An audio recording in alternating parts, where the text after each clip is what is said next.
কারণ এখানে সমস্যা আছে যা আমার জন্য কঠিন। তাহলে আপনি অমানবিক, অসভ্য, এটাই মানুষের অজুহাত। আপনি কি আমার উত্তর শুনবেন? কিন্তু আপনি মনোযোগ সরাতে চেষ্টা করছেন। তার মানে আপনাকে চেকআপের জন্য যেতে হবে। কারণ কি কারণ? আমার ধারণা, ডক্টর জাকির, আমি একজন শিক্ষক। আমি এখানকার একটি বিশ্ববিদ্যালয়ে পড়াই। আমার প্রশ্ন ঈশ্বরের অস্তিত্ব নিয়ে, এবং আমি অমুসলিম, অখ্রিস্টান, আর দুঃখিত, আমি কোনো ধরনের ঈশ্বরে বিশ্বাস করি না, বাইবেল, গীতা, কোরআনে। একজন শিক্ষক হিসাবে আপনি জানেন আমি ছাত্রদের জন্য পরীক্ষা নেই, কারণ আমি একজন মানুষ, আমার জ্ঞান খুব সীমিত। কিন্তু আপনার আগের ইউটিউব ভিডিওতে আমি দেখেছি যা আমি খুব উপভোগ করেছি। আপনি উল্লেখ করেছেন যে ঈশ্বরও পরীক্ষা নিয়েছেন আর অনেক পরীক্ষা নিচ্ছেন। তাই আপনি যদি ঈশ্বরকে একজন শিক্ষক হিসেবে বিবেচনা করেন যে তিনি পরীক্ষা নিচ্ছেন, তাহলে আমি এতে একমত নই। কারণ আমরা মানুষ হিসাবে অবিচার, সংঘাতের মতো মানবিক সমস্যায় ভুগছি। আপনি আমার চেয়ে বেশি জানেন, অনেক বেশি। এই পরীক্ষার জন্য আপনি জানেন মানবতা কষ্ট পাচ্ছে। তাহলে কেন এমন? এটাই আমার প্রশ্ন। ভাই, দুইটি অংশে একটি প্রশ্ন করেছেন। প্রথমে তিনি বলেছেন যে তিনি একজন শিক্ষক এবং তার ছাত্ররা কতটা ভালো তা জানার জন্য তাকে পরীক্ষা নিতে হয়। সর্বশক্তিমান আল্লাহ, তার কাছে সমস্ত জ্ঞান আছে, তাহলে তিনি কেন পরীক্ষা নেবেন? তার আগে থেকে সবকিছু জানা উচিত। প্রথম বিষয় এবং দ্বিতীয় বিষয় হলো, যখন আমরা পরীক্ষা দিচ্ছি তখন এত অবিচার এবং মানুষের কষ্ট কেন? ঠিক প্রশ্ন একটি, কিন্তু দুটি অংশ। প্রশ্নের প্রথম অংশটা হলো, যদি সর্বশক্তিমান আল্লাহ সবকিছু জানেন তাহলে আমাদের কেন পরীক্ষা দিতে হবে? আল্লাহ কোরআনে সূরা মুলক অধ্যায় 16 আয়াত 2 বলেছেন, আল্লাযী খালাকাল মাউতা ওয়াল হায়াতা, যিনি মৃত্যু এবং জীবন সৃষ্টি করেছেন তোমাদেরকে পরীক্ষা করার জন্য যে তোমাদের মধ্যে কে কর্মে শ্রেষ্ঠ। এবং অন্য স্থানে সূরা আল ইসরা আয়াত 13 আল্লাহ বলেছেন, প্রত্যেক মানুষের কর্ম তার গলায় বেঁধে দিয়েছি। আল্লাহ সবকিছুই জানেন, তাহলে পরীক্ষা দেওয়ার কি দরকার? কারণ হলো, আল্লাহ আপনার জন্মের সময় থেকেই জানেন যে আপনি জান্নাতে যাবেন নাকি জাহান্নামে যাবেন।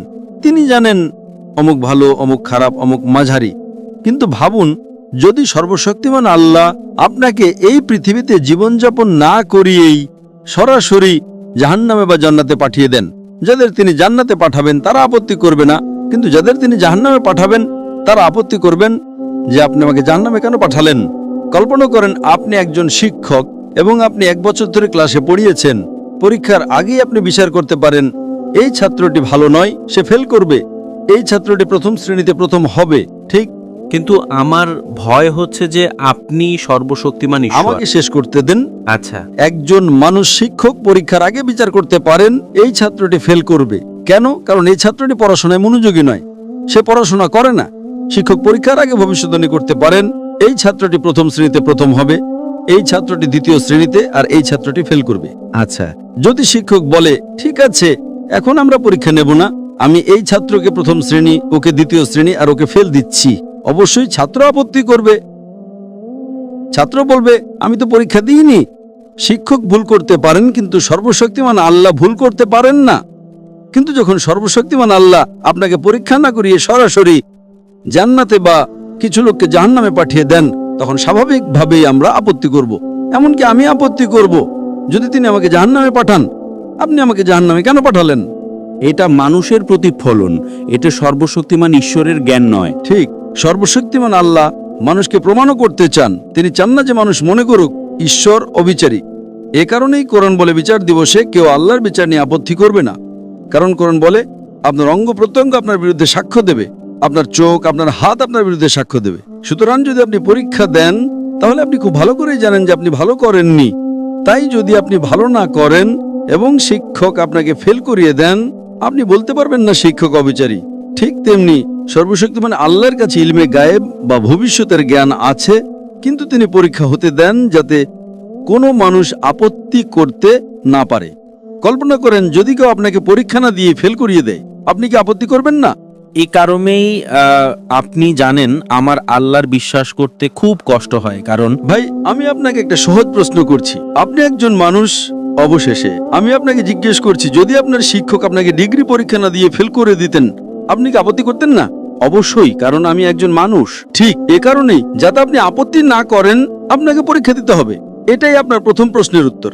হ্যাঁ, আপনার দ্বিতীয় প্রশ্নের উত্তর হলো, যখন আমরা পরীক্ষা দিচ্ছি আমরা দেখি অনেক লোকের দুঃখ, কষ্ট এবং অনেক ভুল জিনিস ঘটছে। এটাই পরীক্ষা। যেমন যখন আপনি আপনার ছাত্রদের পরীক্ষা দেন, আপনি জানেন কিছু ছাত্র সারা রাত জেগে থাকে। তারা বলতে পারে, ইনি কি ধরনের শিক্ষক, ওনার জন্য আমাদের সারা রাত জাগতে হচ্ছে, ইনি খুবই খারাপ শিক্ষক।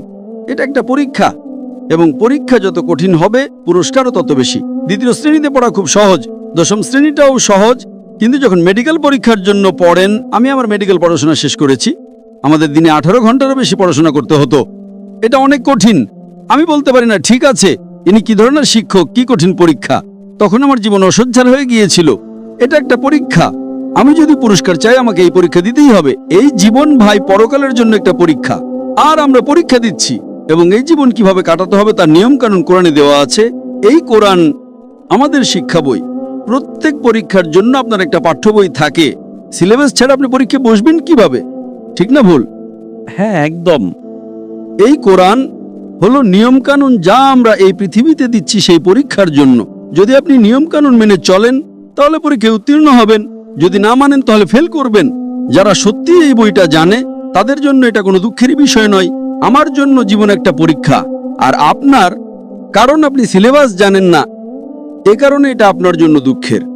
যখনই আপনি সিলেবাস জানবেন, দেখেন একজন বুদ্ধিমান ব্যক্তি যে প্রথম শ্রেণীতে প্রথম হয় সে উপভোগ করে, যারা মাঝারি এবং ফেল করে তারাই সমস্যায় পড়ে। তাই যদি এই সিলেবাস খুব ভালো করে বুঝতে পারেন এবং যদি সর্বশক্তিমান আল্লাহ আমাদের স্রষ্টার আদেশ পড়েন, তাহলে এই জীবন সুন্দর হবে, এটা খুব সহজ হবে এবং জান্নাতে যাওয়ার ফলাফলের জন্য ভালোবাসবেন। আশা করি উত্তরটা পেয়েছেন। আপনাকে অনেক ধন্যবাদ। এবং আমার দ্বিতীয় প্রশ্ন হলো, যখন আপনি দেখেন একটি বাঘ একটি হরিণকে হত্যা করে তার খাবার বানাচ্ছে, তখন কি আপনি খুশি হন? কারণ এটি সৃষ্টি, ঈশ্বরের সৃষ্টি। আপনি জানেন আমরা মানি যে ঈশ্বর সর্বশক্তিমান, কিন্তু আমার প্রশ্ন হলো, যখন একটি বাঘ একটি হরিণকে হত্যা করে তাকে খাবার বানায়, তখন কি আপনি খুশি হন? আগেও এই ধরনের সৃষ্টি নিয়ে আমি প্রশ্ন করেছি ঈশ্বরের গুণ কি, ঈশ্বরের দর্শন কি, অনেক উত্তর আছে, কিন্তু সেই উত্তরগুলো স্ববিরোধী। আর আমার মতে একজন কার্টুনিস্ট ঈশ্বরের চেয়ে ভালো। আপনি জানেন কার্টুনিস্ট তারা অনেক চিন্তাশীল, নিখুঁত ধরনের জিনিস আছে। এটাই আমার প্রশ্ন। ভাই বলেছেন একজন কার্টুনিস্ট একজন স্রষ্টার চেয়ে ভালো, কারণ সে একজন নিখুঁত। আর আমি কি একটা বাঘকে হরিণ হত্যা করতে দেখে খুশি হই? এটাই তো। হ্যাঁ, আমাকে এমন একজন কার্টুনিস্টের নাম বলুন যিনি নিখুঁত। অনেক আছে। আমি আপনাকে জিজ্ঞাসা করছি, দয়া করে আমাকে একজন কার্টুনিস্টের নাম বলুন যিনি নিখুঁত। তাকে এখন নোবেল পুরস্কার দিতে হবে। যেমন টম অ্যান্ড জেরিতে সমস্যা ছিল, কিন্তু শেষে আপনি জানেন টম অ্যান্ড জেরিতে নিখুঁত কি আছে? এটা তো বিনোদনের জন্য, শেষে সবকিছু ঠিক হয়ে যাবে। টম অ্যান্ড জেরি কি নিখুঁত? আপনি কি মনে করেন টম অ্যান্ড জেরি নিখুঁত? হ্যাঁ, কার্টুনে অসম্ভব জিনিস সম্ভব করা হয়। তাহলে তো আপনার টম অ্যান্ড জেরির মতো দেখতে হওয়া উচিত। কোনো সমস্যা নেই। তাহলে আপনি টম অ্যান্ড জেরি হয়ে যান না কেন? আপনি ইঁদুর এবং বিড়াল হয়ে যান না কেন? আচ্ছা, আমার প্রশ্ন হলো, আপনি কি খুশি? আপনি কি ইঁদুর হতে চান? এটি নির্ভর করে। আপনি কি ইঁদুর হতে চান? এটি নির্ভর করে। আমি ইঁদুর হতে চাইবো না। এটি বুদ্ধিমত্তার উপর নির্ভর করে। যদি কোনো মানুষ আমাকে বলে সে ইঁদুর হতে চায়, তাহলে আমি একজন ডাক্তার, আমাকে তার মানসিক অবস্থা পরীক্ষা করতে হবে। আপনি কি ইঁদুর হতে চান? এটা নির্ভর করে। তার মানে আপনাকে চেকআপের জন্য যেতে হবে। আসলে আমার প্রশ্ন হলো, আপনি বলছেন টম নিখুঁত এবং জেরি নিখুঁত, ইঁদুর এবং বিড়াল নিখুঁত, তাহলে আপনি কি ইঁদুর হতে চান? দেখুন, যদি আপনি বুঝতে পারেন যে আপনি ভুল বলছেন, তাহলে আমি দুঃখিত বলবো এবং বিষয়টা শেষ করেন। যদি চালিয়ে যান, যদি ভুল করেন, একজন মানুষ বা ছাত্রের দুঃখিত বলা উচিত নিজের ভুলের উপর অটল থেকে বোকা হওয়ার চেয়ে। আপনি কি বুঝতে পারছেন না? আমি এমন কোন সুস্থ মস্তিষ্কের মানুষকে চিনি না যে বলবে সে ইঁদুর হতে চায়। আর আপনি একজন শিক্ষক, আপনি ইঁদুর হতে চান? আমি একজন মানুষ, ঠিক, কিন্তু আপনি কি ইঁদুর হতে চান? আমি বললাম নির্ভর করে। আরে কি নির্ভর করে? কারণ কি কারণ? আমি একজন ডাক্তার, যদি কোনো মানুষ বলে সে ইঁদুর হতে চায়, আমি তাকে একজন মনোরোগ বিশেষজ্ঞের কাছে পাঠাবো, ঠিক না ভুল? যদি আপনার কোনো ছাত্র বলে সে ইঁদুর হতে চায়, আপনি কি তাকে একজন মনোরোগ বিশেষজ্ঞের কাছে পাঠাবেন না? সেটাও নির্ভর করে। আর আমার প্রশ্ন হলো, আপনি কি খুশি? আরে সেটাও কি নির্ভর করে? জি, আমি প্রশ্নের প্রথম অংশে আসছি। হ্যাঁ, আপনি কি খুশি যখন একটি বাঘ? আমি খুশি যখন একটি বাঘ একটি হরিণকে হত্যা করে। হ্যাঁ, এখন আমার মতে যদি এটাই নিয়ম হয় যে একটা বাঘ কিভাবে বাঁচবে, তাহলে আমি খুশিও নই, দুঃখিত নই। আমার ধারণা আছে আমি খুশিও নই দুঃখিতও নই, কারণ এটাই তার বেঁচে থাকার উপায়। এটাই মানুষের অজুহাত। আমি সর্বশক্তিমান ঈশ্বরের চিন্তা প্রণালী সম্পর্কে জানতে চাইছি। সর্বশক্তিমান সুন্দর ও দয়াময় ঈশ্বরের চিন্তাকে যখন আমরা মানুষের পর্যায়ে নামিয়ে আনি, তখন এটা একেবারে সীমিত মানব জ্ঞানের প্রকাশ হয়ে যায়। এর জন্য আমি দুঃখিত। আপনি একটা প্রশ্ন করছেন, আপনি কি আমার উত্তর শুনবেন? হ্যাঁ, আমি শুনব। তাহলে উত্তর শোনার জন্য আপনাকে মুখ বন্ধ রাখতে হবে, কারণ এখানে সমস্যা আছে যা আমার জন্য কঠিন। যখন আপনি প্রশ্ন করেছিলেন কি আমি বাধা দিয়েছিলাম? ঠিক আছে, বলেন।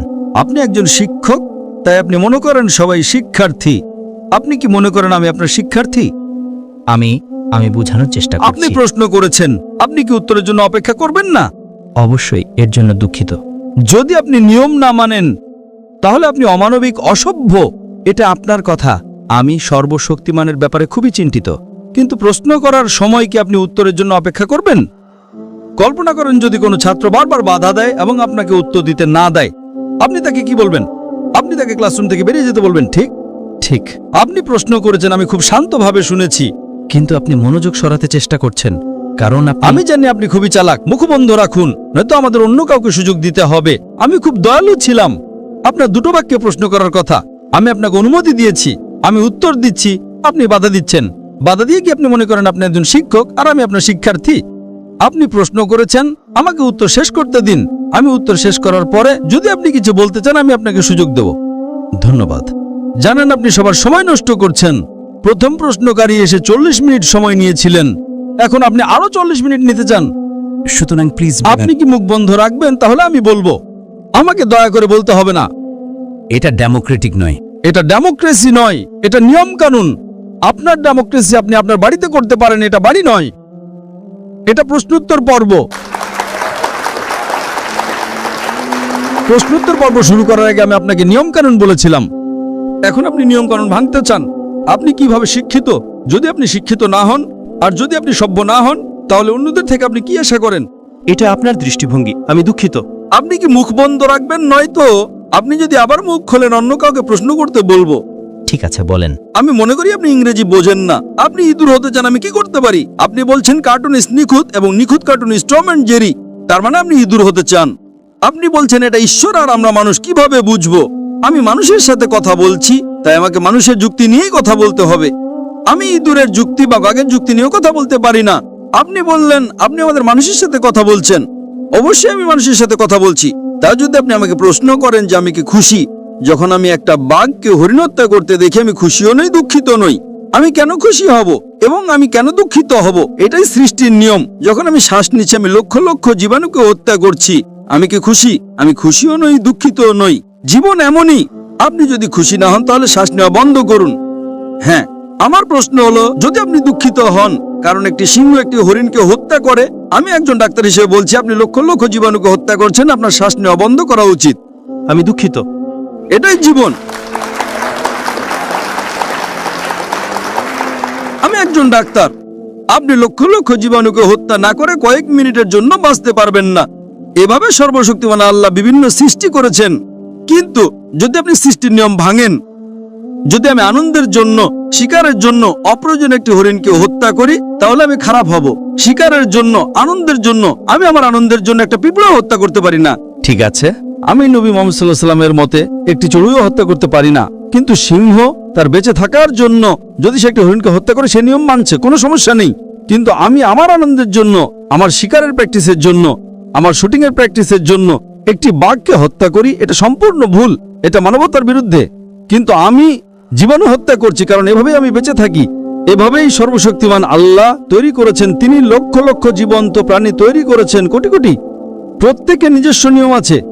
এই নিয়ম কানুন কোরআন কেবল মানুষের জন্য, বাঘের জন্য নয়, হরিণের জন্য নয়, ইঁদুরের জন্য নয়। ইঁদুর এবং হরিণের একটি ভিন্ন নিয়ম কানুন আছে। জীবন কিভাবে কাটাতে হবে, এই নিয়ম কানুন মানুষের জন্য। সর্বশক্তিমান আল্লাহ মানুষকে পছন্দ করার স্বাধীনতা দিয়েছেন। বাঘ এবং হরিণের নিজস্ব কোনো স্বাধীন ইচ্ছা নেই। তারা অভ্যাস অনুসরণ করে, তাতে কোনো স্বাধীন ইচ্ছা নেই। কেবল মানুষ এবং জিনের স্বাধীন ইচ্ছা আছে। এখন যেহেতু আমাদের স্বাধীন ইচ্ছা আছে, সর্বশক্তিমান আল্লাহ আমাদের কিছু নিয়ম কানুন দিয়েছেন। আপনি কি করতে পারেন আর কি করতে পারেন না। আপনি যদি কি করতে পারেন এবং কি করতে পারেন না সেই নিয়মগুলো মানেন, তাহলে আপনি এই পরীক্ষায় উত্তীর্ণ হবেন এবং জান্নাতে যাবেন। বিষয়টা হলো, আমি সর্বশক্তিমান আল্লাহর অস্তিত্ব নিয়ে একটি বয়ান দিয়েছিলাম, আপনি তা নিয়ে কিছুই বলেননি। যদি আপনি বিজ্ঞানে বিশ্বাস করেন তাহলে এটা কোরআনে কিভাবে হতে পারে? আপনি তা নিয়ে কিছুই বলেননি। এখন আপনি জিজ্ঞাসা করছেন যে একটি বাঘ হরিণ হত্যা করলে আপনি খুশি হন কি না। আমি খুশিও নই, দুঃখিতও নই, এভাবেই সে বাঁচবে। তাই উত্তর হলো, আমি খুশিও নই, দুঃখিতও নই যখন একটি বাঘ একটি হরিণকে হত্যা করে। কিন্তু আমি খুব রাগান্বিত এবং খুব দুঃখিত হই যদি কোনো মানুষ একটি বাঘকে হত্যা করে তার শিকারের প্র্যাকটিসের জন্য, কারণ এটা সর্বশক্তিমান আল্লাহ আমাদের স্রষ্টার নিয়মের বিরুদ্ধে। আশা করি উত্তরটা পেয়েছেন। অনেক ধন্যবাদ।